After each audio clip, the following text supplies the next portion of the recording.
Hey guys, welcome to part 2 of story time, how I got a job in Silicon Valley, my job hunt story. If you have not watched part 1, then I seriously recommend please do watch. The link is in the description. This is kind of continuation. So part 1 and then come back to part 2. Alright?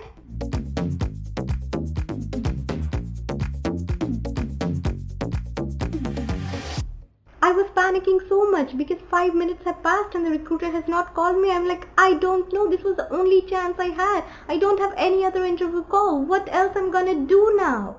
Again fall into the rut of applying to jobs. Oh my god, that's so pathetic. And then, there, my phone rings.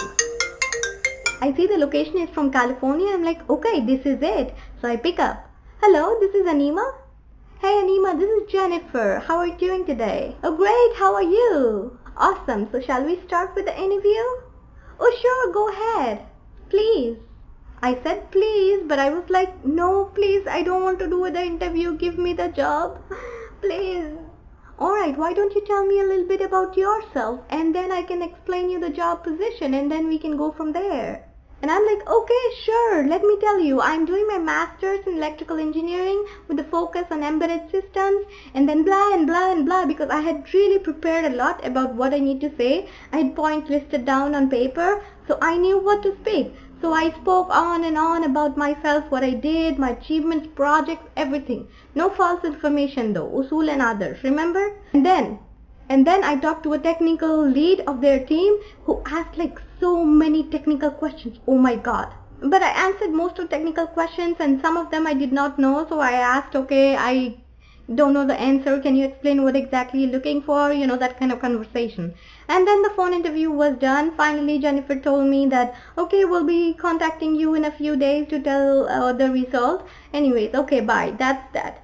I was quite hopeful, you know, I had that feeling that, oh yes, maybe I will get the on-site interview. But you know, just as a backup, I still kept applying for jobs every day, but not so much of throwing paper post-it aeroplanes.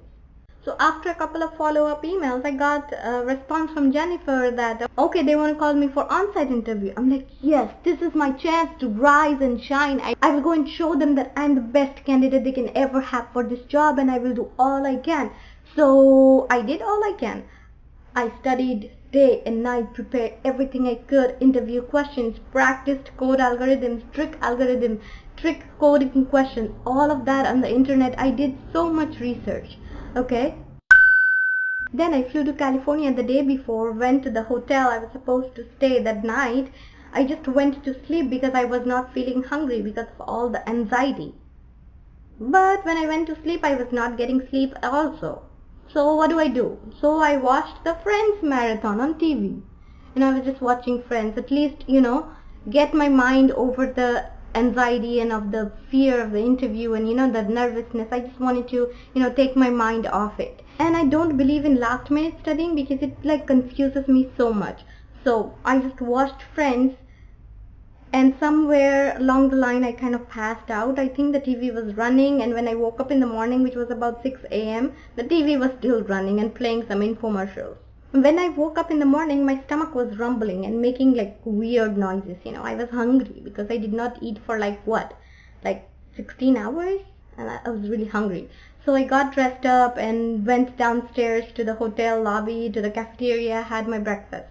Okay, it was 7:30 and I took an Uber to the office, and interview was at 8:30, but I thought it's better to reach early. And then it took like 20 minutes to reach the office. I checked in at the reception and I was asked to wait.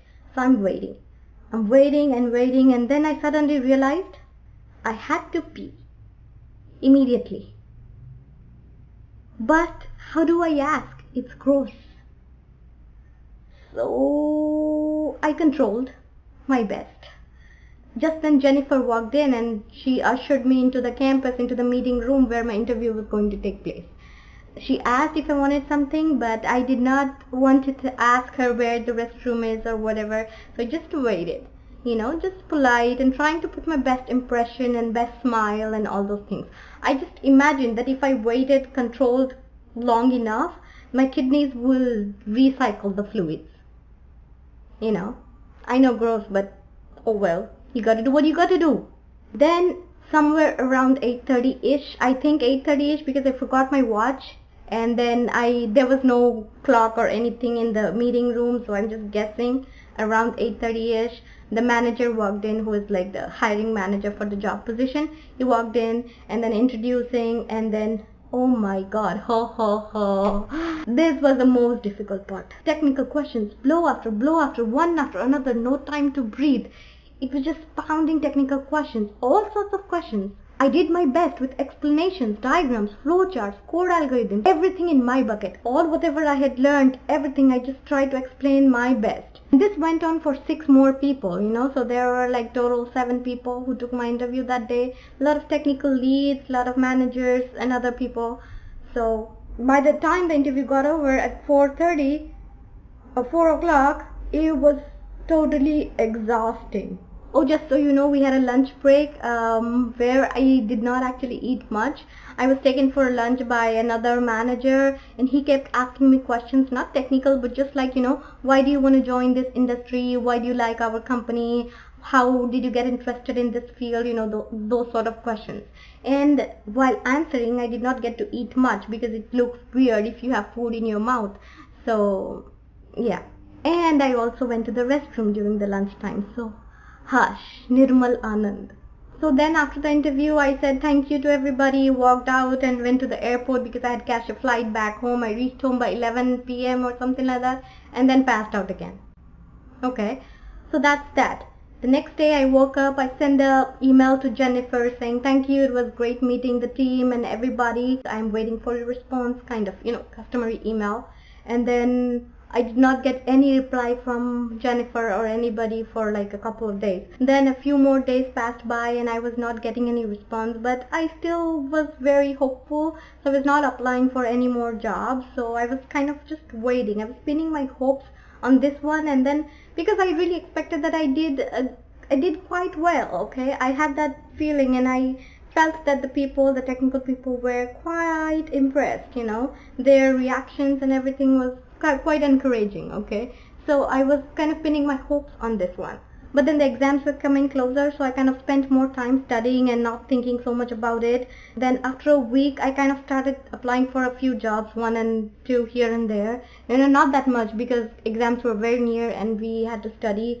So last minute project stuff and all those things. So I was giving more attention to that at the time. It was kind of bothering me somewhere because it had been like almost 10 days and I have not heard anything from them. So it was there on the back of the mind, but I was kind of pushing it back because I wanted to concentrate on my exams and not think so much about this, right? So, but still I could not control. The anxiety levels were again rising slowly, plus the exam anxiety, plus the job anxiety, everything, together it was just a mess. So after a few days I got the email, congratulations, we want to offer you the job. Oh my god. That was so happy. I cannot just, explain you right now, but I was feeling like so exhilarated. I mean, it was like the top of the world. Wow, such a big company and such a great position. I never expected that I would get, a senior level position right from the beginning, before I just graduating and getting a senior level position. That was so great, and I was so happy that somebody recognizing my talent and somebody recognizing my skills, and that was so happy moment, I'm telling you. I could not believe my eyes, so I read the email word per word for like a couple of times, and then, yes, this is my time. This is it. I have it. That's all. All my hard work has finally paid off. You won't believe one thing. Once I got that job offer, I started getting more interview calls. I think it's just like anything else. Somebody who has more money gets money. Somebody who has more YouTube subscribers gets more subscribers. I think it's the same logic everywhere. Okay, the snowball effect. So this was my experience of job hunt, okay, how I got a job in Silicon Valley. But I'm telling you, this is real pain, okay, real frustration. I cannot really say anything more frustrating. I know there are many other things more frustrating, but this is one of the top level because you don't get any response from anybody during the starting of the phase. So which kind of demotivates you so much. But you have to push through. You have to go grab it when you have it. Alright guys, this was my job hunt story, my 2-part series. If you like this story time video, let me know in the comments. If you want to share your job hunting experience, let me know that too in the comments. Please give this video a big thumbs up and subscribe to our channel because it really helps. Alright? If you like more story time videos, let me know in the comments and we'll do more story time. I just like to share experience with you so you get encouraged to do something better, to do something with your life, to go and grab that opportunity which you have been contemplating whether to do it or not. So that's that. I will see you again next week, same time, same place. Watch me. Love and peace. Ta-da!